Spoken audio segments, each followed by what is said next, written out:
नमस्कार दोस्तों।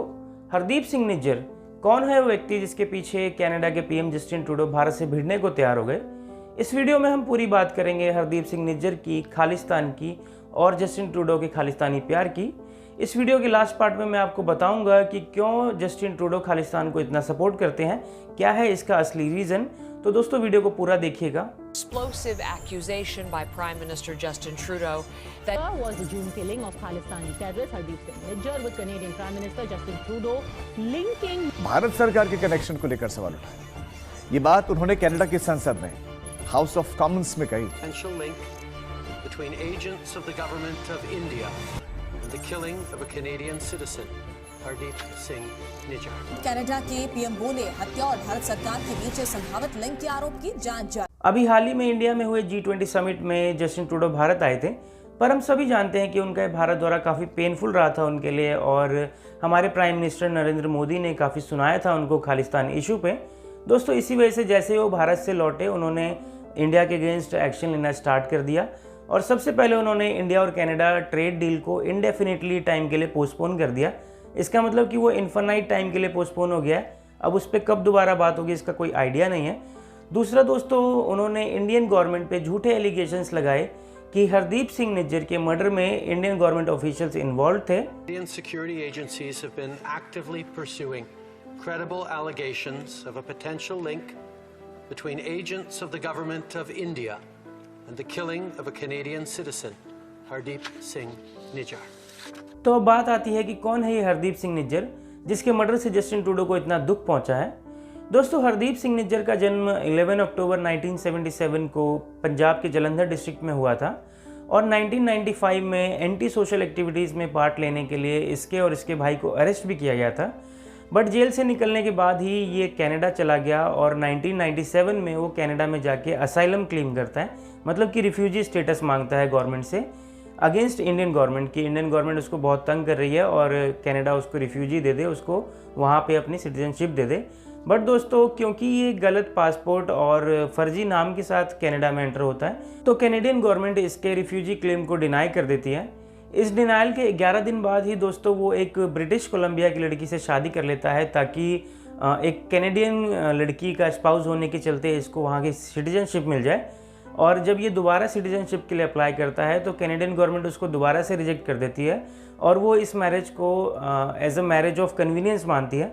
दोस्तों कनाडा में मैरिज ऑफ कन्वीनियंस उस शादी को बोला जाता है जिसका मेन मकसद अपने मैरिज पार्टनर को कनाडा की सिटीजनशिप दिलाना होता है और इसी वजह से कैनेडियन गवर्नमेंट जो है वो दोबारा से निज्जर की सिटीजनशिप अप्रूवल को रिजेक्ट कर देती है। इसके बावजूद भी निज्जर किसी तरीके से कनाडा में रहता है और वहाँ धीरे धीरे खालिस्तानी मूवमेंट में इन्वॉल्व होता जाता है और 2015 में उसे वहाँ की सिटीजनशिप भी मिल जाती है। पर उसकी मुश्किलें तब शुरू होती हैं जब नरेंद्र मोदी 2014 में इंडिया के प्राइम मिनिस्टर बनते हैं और 2014 में ही उसके खिलाफ एक अरेस्ट वारंट इशू होता है जिसमें उसे 2007 पंजाब बॉम्बिंग्स का वन ऑफ द मास्टरमाइंड बताया जाता है। 2020 में निज्जर को टेररिस्ट मानते हुए एनआईए उसकी सारी इंडियन प्रॉपर्टी को सीज कर लेती है और एक हिंदू पुजारी के मर्डर केस में 2022 में एनआईए उस पर 10 लाख का रिवॉर्ड भी रखती है। दोस्तों इन सब चीज़ों के बाद 18 जून 2023 को ब्रिटिश कोलंबिया में उसकी गोली मारकर हत्या कर दी जाती है और दोस्तों ये मर्डर गुरु नानक सिंह गुरुद्वारा के बाहर होता है जिसका वो प्रेसिडेंट भी होता है और अभी तक कनाडा की पुलिस ने इस केस में किसी को भी अरेस्ट नहीं किया है। दोस्तों अब ये तो हो गई निज्जर की बात। अब हम समझेंगे कि क्यों कनाडा और जस्टिन ट्रूडो को निज्जर के मर्डर से इतना दुख पहुंचा है, क्या है इसका असली रीज़न। ये समझने के लिए दोस्तों हमें थोड़ा सा कनाडा की पॉलिटिक्स को समझना पड़ेगा। दोस्तों वहाँ पर दो मेजर पॉलिटिकल पार्टीज़ हैं, liberal party of Canada and conservative party of Canada. इसे आप ऐसे समझ सकते हैं जैसे कि जो लिबरल पार्टी है वो कांग्रेस की तरह लेफ्ट विंग पार्टी है और लिबरल पार्टी के हेड है जस्टिन ट्रूडो और वो अभी वहाँ के प्राइम मिनिस्टर हैं। और जो अपोजिशन में है वो है कंजर्वेटिव पार्टी, वो लाइक बीजेपी है और वो राइट विंग पार्टी है। दोस्तों कनाडा की पार्लियामेंट यानी कि हाउस ऑफ कॉमन्स में टोटल 338 सीट्स हैं और प्राइम मिनिस्टर बनने के लिए 170 सीट्स रिक्वायर्ड है। पर जस्टिन ट्रूडो की जो लिबरल पार्टी है उसके पास सिर्फ 158 सीट्स हैं और यहीं पर किंग मेकर की फॉर्म में आती है न्यू डेमोक्रेटिक पार्टी जिसके पास 25 सीट्स हैं और इस न्यू डेमोक्रेटिक पार्टी के जो लीडर हैं वो है जगमीत सिंह। इससे आप समझ सकते हैं कि जिसको भी जगमीत सिंह या तो कंजर्वेटिव पार्टी या लिबरल पार्टी जिसको भी वो सपोर्ट करेंगे प्राइम मिनिस्टर उसी का बनेगा। और फिलहाल न्यू डेमोक्रेटिक पार्टी ने ये सपोर्ट लिबरल पार्टी को दिया हुआ है और जस्टिन ट्रूडो इस गठबंधन की सरकार के प्राइम मिनिस्टर बने हुए हैं। दोस्तों, जगमीत सिंह जो है वो एक प्रो खालिस्तानी लीडर है और वो इंडिया को हमेशा से क्रिटिसाइज़ करते आए हैं for the so called atrocities on Sikhism in India.